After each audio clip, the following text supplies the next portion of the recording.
この動画はストーリーの途中です。最初から見たい場合は概要欄またはチャンネルページの再生リストからご視聴ください。なお、外国語に対応した字幕をつけておりますが、自動翻訳ですので、精度が低いことをご理解ください。それでは、本編をお楽しみください。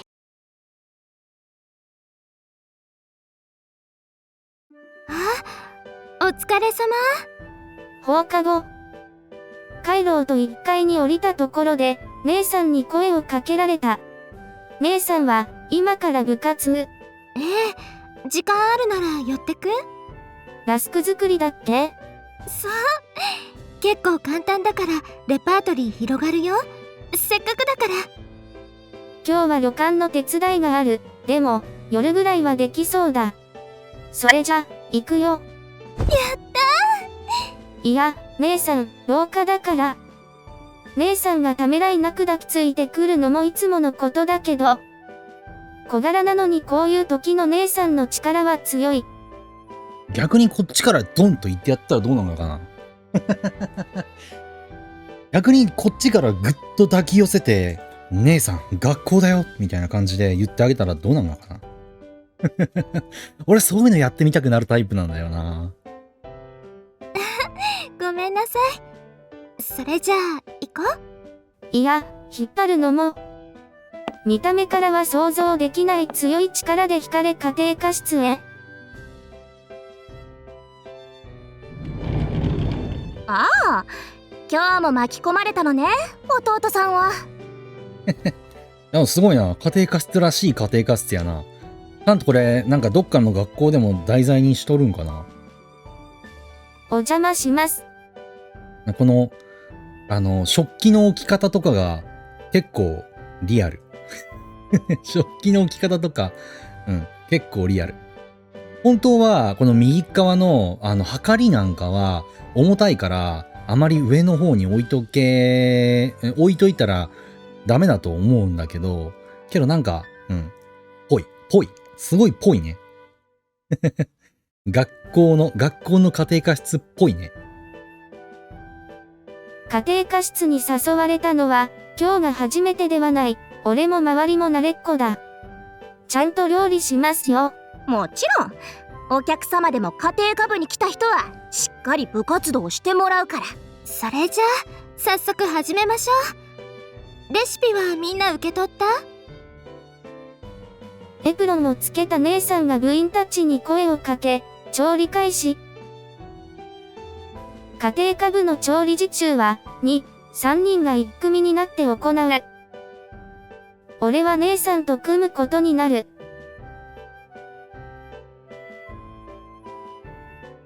姉さん、パン、切ったよ。こっちもバターを常温に戻したから。了解。オーブンで焼いて乾燥させるんだって。温度は150度くらいでお願い。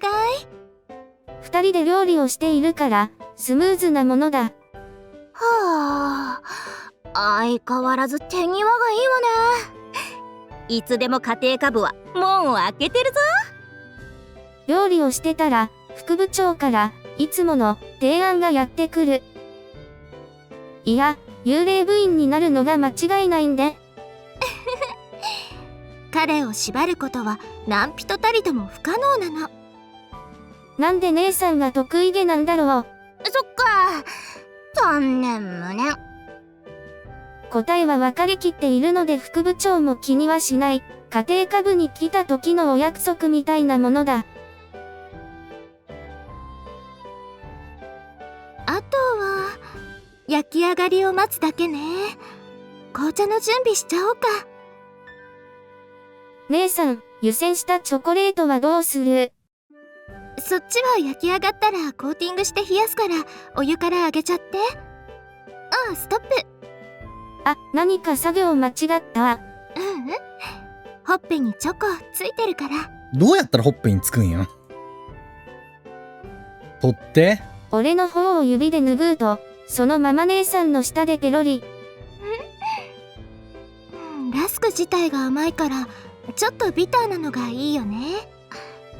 千歳、部員たちの目の毒だからやめなさい。副部長に肩を叩かれ、姉さんがきょとんとする。姉さんにとっては普段のことなんだけど。キャー。ラブラブな二人に見えないこともないので、周りからは黄色い声が上がる。あ、これいつものことだからみんな気にしなくていいのよ。いつもこんな昭和の少女漫画みたいなことをいつもやっとるわけや。その言い訳は墓穴掘ってるから。普段からすごく仲がいいと言ってるだけの言い訳だ。当然、キャー。こうなる。あんたたちいつも飽きないわね。姉さん、言ってくれればいいのに。私が取った方が早いでしょ。その通りだけど、姉さんのお世話はとどまることがないらしい。慣れて任せてしまってる俺も問題か。そんなこんなで、料理が終われば一番楽しみな時間。逆にあれかな、もしも、じゃあ、その姉さんじゃないルートに行った時に、姉さんは身を引けるのかな身を引けるのかな。まあ、その、システム的には引かなあかんことが出てくるんだけど、実際そんなことがあった時に、じゃあ、姉は素直に黙って引けるほどのものがあるのかと言われたら、そういうあれもないよな、きっと。こじれるような世界ではないと思うからな。なんとも言えんけど。紅茶を入れて、思い思いの席に着くと、今日の反省会という名のお茶会が始まる。作り方の復習や質問、材料を変えた場合、家庭科ぶらしい話もあるが、やはり日常の話題も多い。うちのクラス、転校生が来たんですよ。私も知ってる。ゆうひちゃんだよね。彦呂も邸に行ったって聞きましたし、部長も知ってますよね。こいつと席、隣同士ですよ。そうなんだ。そこまで仲良しさんならやっぱりここは狙いどころじゃない？狙いどころ。隣なのはたまたまだから、それだけで仲良しっていうのもすごい理屈だよ。でもチャンスなのは間違いないんだし。言いながら、できたチョコラスクをつまむ姉さん。狙ってほしいのか？じゃあ狙うぞ。それでもいいのか？おい部長、言ってることとやってることが矛盾しまくってるんですけど。こら千歳があーんなんてやってたらいつまでも彼女ができないでしょ。でもほら、このくらいなら別にね。いや、俺に問いかけられても困る。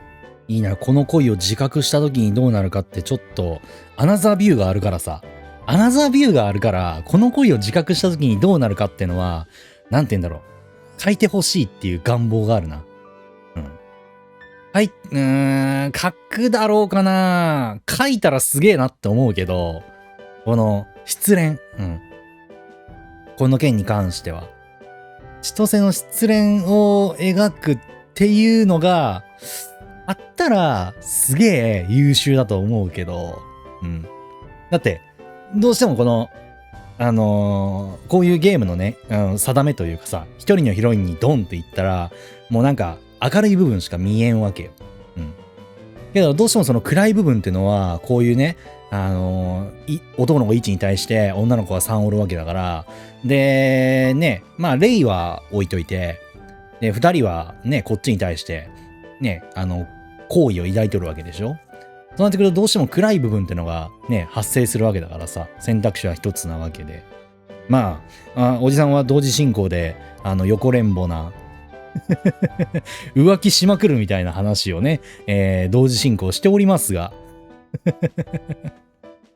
その失うことの、いやそれ失ってから気づくみたいなね、そういうのもやっぱ恋愛の一つやからさ、あったら面白いんだけどな。けどこの世界観っていうか雰囲気的にあるかな。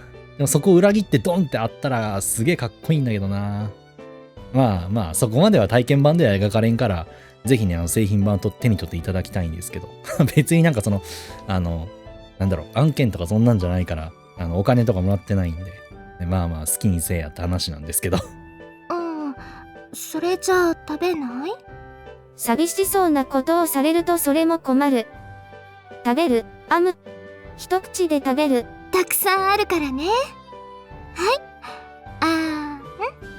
姉さんがまたラスクを差し出してくれた。これどっちも一生恋人はできないわ。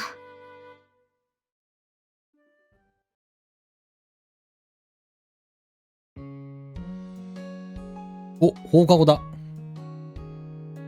駅に行くか、駅にしか行かんのか。旅館の、うわー、アザラシが泳いどる。川をアザラシが泳いどる。でもあれだよな。お前バイトどうした？蓮水敬園。流れ茶屋街。東美町市場。白鷺学園、白鷺大学。立町ストリート。中町武家屋敷。そんなんもあるんだ。はあ。まあ、俺は夕日ちゃんを攻略するって決めたから。やあ、こんばんは。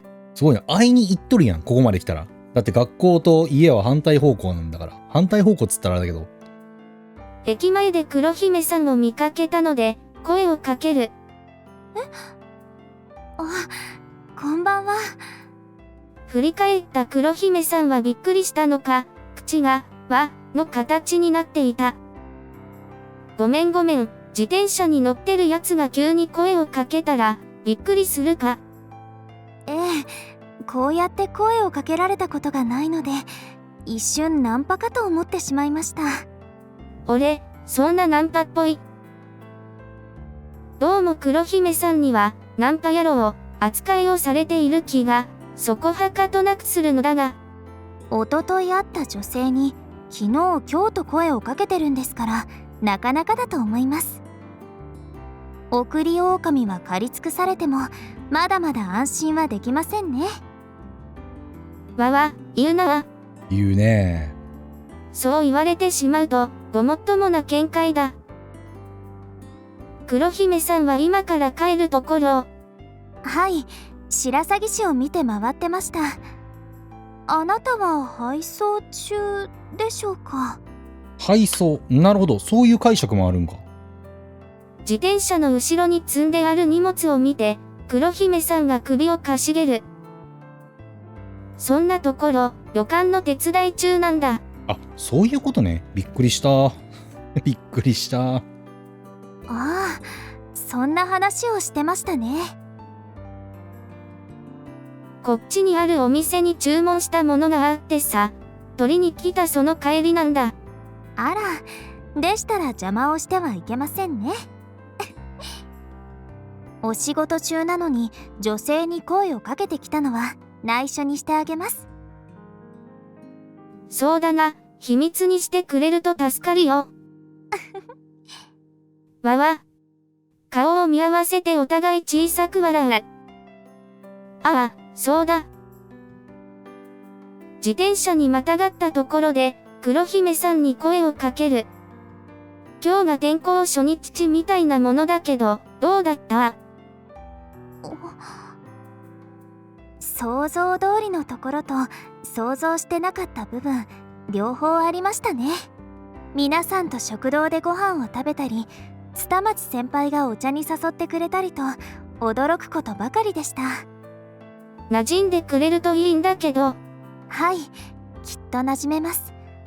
新しい生活にも、このまま、私のままで。私のままで。旅館のお手伝い、頑張ってくださいね。さよなら。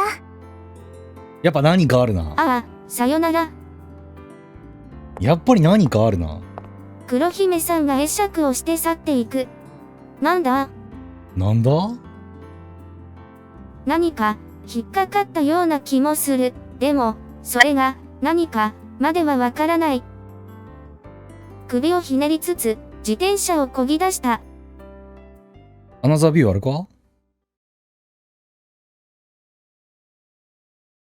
ないか。これ、裏に持っていきますよ。おう、よろしく。酒瓶の入ったケースを裏手へ持っていく。昨日の約束通り、旅館の手伝いに来ていた。流れ茶屋街は、その名の通り茶屋が集まる場所。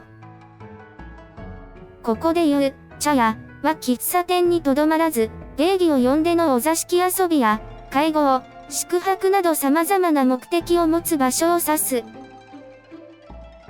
ただ、京都の料亭などとは違い、料理を店で作ることは少なく、昔から仕出しが中心となっている。今も同じなので、仕出しへ行ったり酒屋から荷物を運んだり、掃除にお客さんの案内など、やることは多い。昔からの顔なじみで、同じ地域ということもあり、忙しい日は手伝いを頼まれることもある。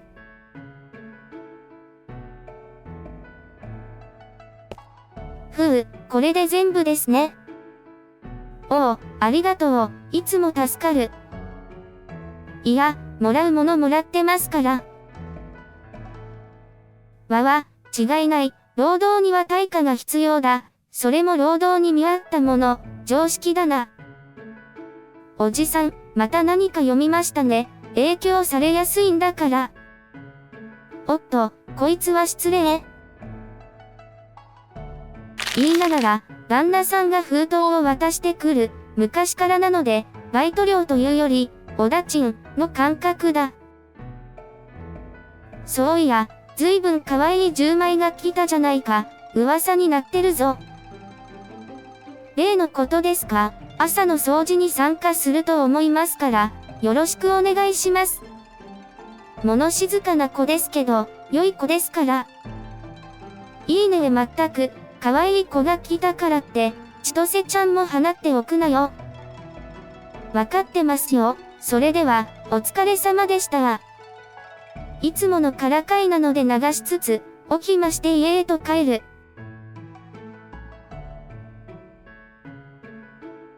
かわいい、か。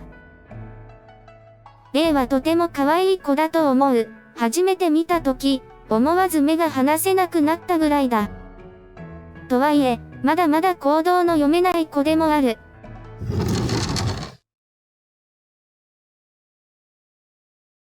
そう、こんな風に。場所は風呂場。浴槽の前に立ったレイが、その中をじっと見ている。何をしてるんだ？夕方のやや暗くなった時間に、電気もつけずに風呂場に立つ。ちょっと怖い。湯船にお湯を張ろうと思いました。ああ、そっか、わざわざ、ありがとう。家事をしようとしたのなら、ありがたい。怖いと思ったのが申し訳ない。帰りに、お風呂掃除を調べてきましたが、いろいろ足りないです。いろいろ足りない？ええ。スポンジはありましたが、水垢を取るにはクエン酸、垢を取るには重曹。どちらもありません。なるほど。なかなか大掛かりなことを考えてくれていた。ああ、大掃除の時以外は、スポンジで全体を軽く洗って湯張りしてくれればいいよ。もし、気になった汚れがあったらそこの洗剤使ってくれ。なるほど。まあ、見ててくれ、こうして。ひとまず実践。シャワーとスポンジを使い、浴槽を軽く洗い流す。それが終わったら線をして自動湯張りを押す。これで終わり？ほう。毎日やっていれば、清潔さも保たれるから、普段やることはこんなものだよ。そうだね。だいたいその毎日ちゃんとやるのであれば、なんだろう。例えば、前の日お湯張ってそっから2、3日間を空けますっていうのなら、ちょっと洗剤は欲しいかなっていうのがあるけど、毎日洗うくらいだったら、そこまでね、赤が、こびりついとる赤が、なんかそのまま定着するあれでもないから、水でふやかしてこすり落とせば、ある程度掃除って大丈夫なんだよね。合理的です。これでしたら私でもできそうです。朝の掃除の件もそうだが、レイは手伝いをしたいのだろうか。家事、いろいろしてみたい。いえ、即答された。興味がないわけではありませんが、積極的にしたいとも思ってません。じゃあ、どうして手伝ってくれるんだ？一緒に暮らす以上、役割を持つことは円満な関係の構築につながる。合理。真面目だ。真面目でしたら黙って手伝ってます。そうかも。思わず苦笑がこぼれてしまう。積極的なのか消極的なのかわからなくなる子だ。でも、その気持ちは嬉しい。それじゃ、明日からお願いするよ。任せてください。断言するところは積極性を感じる。お。風呂場の床に汚れを発見。こういうのは気づいた時に洗ってしまえばよい。ちょっと、蛇口のお湯出してくれるか？はい。まさかやっぱりストップ、ストップ。シャワーが出てしまい、俺もレイも、お湯を浴びてしまった。慌てて止める。ごめんなさい。いや、さっきまでシャワー使ってたから仕方な。濡れてしまいました。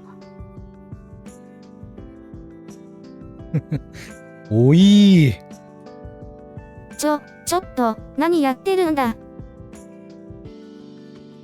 すごいな。スケベだな。なぜか、レイが服を脱ぎ出す。濡れた下着が見える。ズームインするな。アップにするな。意外と胸がちっちゃい。なんでだ？思ったよりも大人っぽい下着に包まれた胸は、意外と大きい、じゃない。慌てて目線をそらす。濡れてしまいましたので、着ていても風邪をひきます。だからって、急に脱いだらダメだよ。いとこですし、気になるのでしたら、背を向けていれば問題ないのでは？そういう問題じゃない？さあ、背を向けて前かがみにもなるよ。そういういとこだから大丈夫なのか。それはそれでちょっと問題があるけどな。いくら重慶妹でも、会って数日の女の子が、下着姿になったら色々まずい。とにかく男性の前で、そういうことしちゃダメだ。ああ、なるほど。なんその蔑むような納得は。やめてよ。ドドちゃうわ。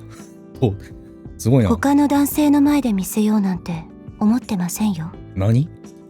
それならどうして今、服を脱いでしまったのか。いとこだから？俺は男として見られてないのか。単に周知が他人より低いのだろうか。いや、女性相手にそれは失礼な思考というもの。悲しいな。異性として見られてないのか、おじさん。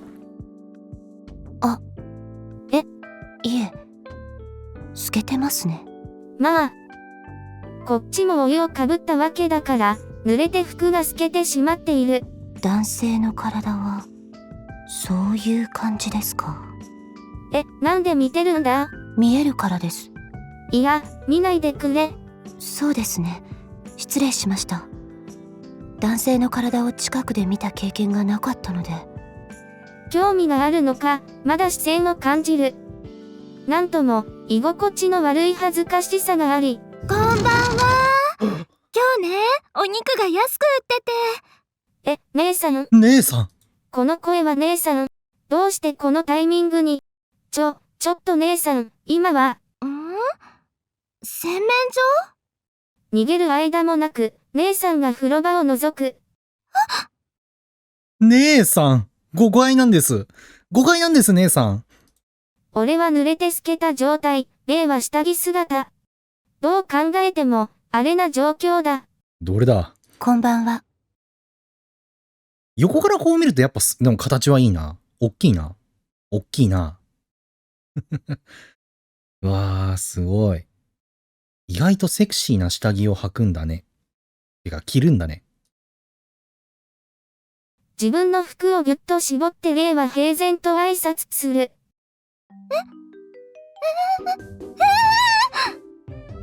人で何普段からあんなことしておいて、この状況に顔真っ赤にするって、姉さんやっぱり違うよ。それは違うよ、姉さん。姉さん。自覚してないだけなんだな。ちゃんとしっかりその自覚をしてないだけなんだな。いや、でも自覚はしとるけど、なんだろう、見えとるけど、焦点が合ってないというか、多分そんな感じなんだろうな。うん。人間の視界と一緒よ。視野には入っとるけど、焦点が合ってないから、それが、理解できないみたいなさ。なんか多分そういうことなんだろうな。はあ。だっていとこなんだから大丈夫、吸ったもんだ。いとこなんだから、ね、一つ屋根の下で暮らしても大丈夫って言っとったわけやねんか。ね。一つ屋根の下で暮らせばこういうね、ラッキーなこともあるわけで。それをね、想像もしてないっていうことは、そういうことなんやろうな。お風呂を入れていただけです。風呂を入れる。姉さん。ちょっと姉さん。真っ赤になって崩れ落ちる姉さんを慌てて抱え上げた。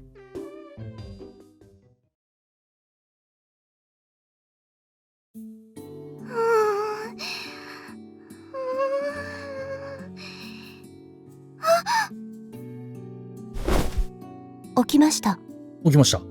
姉さん、大丈夫？夢？二人ともエッチなことはダメですからね。はい。はい。有無を言わせぬ小姉に、こっちは大きくうなずくしかない。私が間違えてシャワーを出してしまい、二人とも濡れてしまいました。姉さんの威圧に負けずに淡々という例はなかなかずぶとい。そうなの？ああ、風呂の入れ方教えた後に、ちょっと事故っちゃったんだ。簡単に状況を説明する。そう、ごめんなさい。あまりにすごい状況に見えちゃったから。いや、そうじゃなくてもすごい状況だろ。てか主人公すごいな。だって、いとこ知らなすぎるいとこはもう他人やろ。知りすぎてるいとこは確かに、なんだろう、そんなになんかね、異性として意識しないぜ的なね、精神状況で荒れるけど、知らなすぎるいとこはもはや他人なんよ。それがこんな状況にさ、陥って、平成を装うってすごいな。おじさんすごいな。水も滴るって言うけど、本当ね。それは、美人に見えたということですか？どうだろう。びっくりして何が何だかわからなくて。あ、でも君は成長してたね。ちゃんとそこは見るんだ。姉さんビジョンは。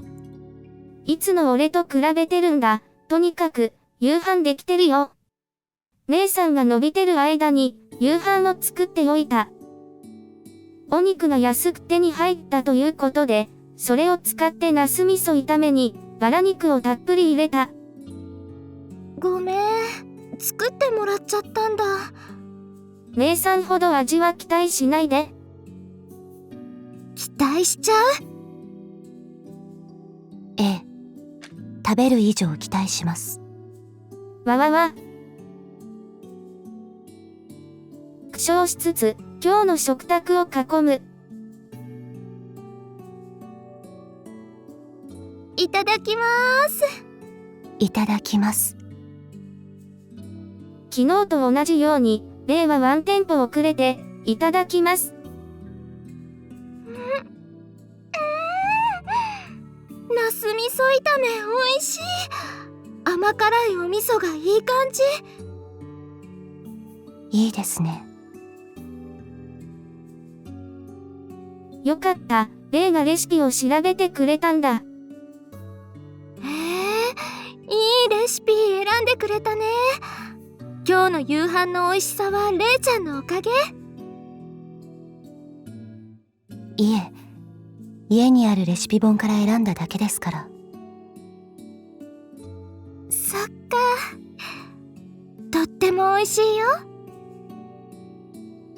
それならよかったです。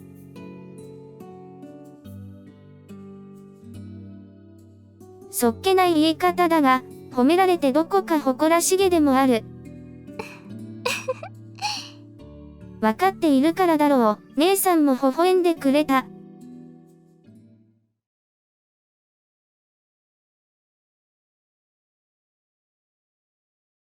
アナザービュー。それじゃあ、おやすみ。この状況でアナザービューか。うん、おやすみ。STR20 ちゃんに手を振って、家に帰る。STR20 ちゃんおじちゃんおじちゃんなんだ。なるほど。千歳のこっちの呼び方はおじちゃんなんだ。いいな、おじちゃんでよかったな。10歩も歩けばついてしまう距離だけど、お風呂のこと驚いちゃったけど、うまくできてるのかな。れいちゃんと2人の生活、まだ少ししか経ってないけど、お風呂でもお夕飯の準備でも協力しているのを見ると、うまくいっている証のようにも思える。お兄ちゃん、だもんね。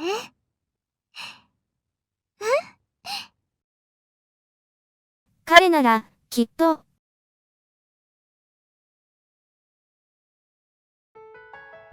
昔々、あるところの思い出。とても暗い中で起こった、優しい男の子と、怖がりな女の子のお話。なるほど、これが勇気か。一緒だから、怖くない。女の子の頭を撫でてくれた男の子、女の子より小さい手だったのに。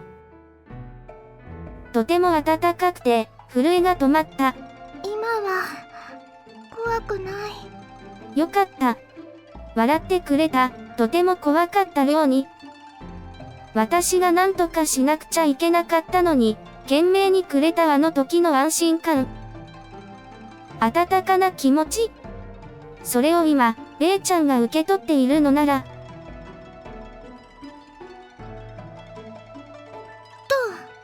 1歩、2歩、3歩、ジャンプ。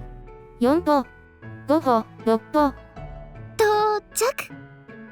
振り返り、もう一度2人がいる家を見る。大丈夫だよね。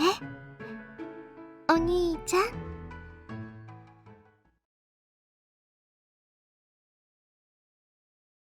おー、なるほどね。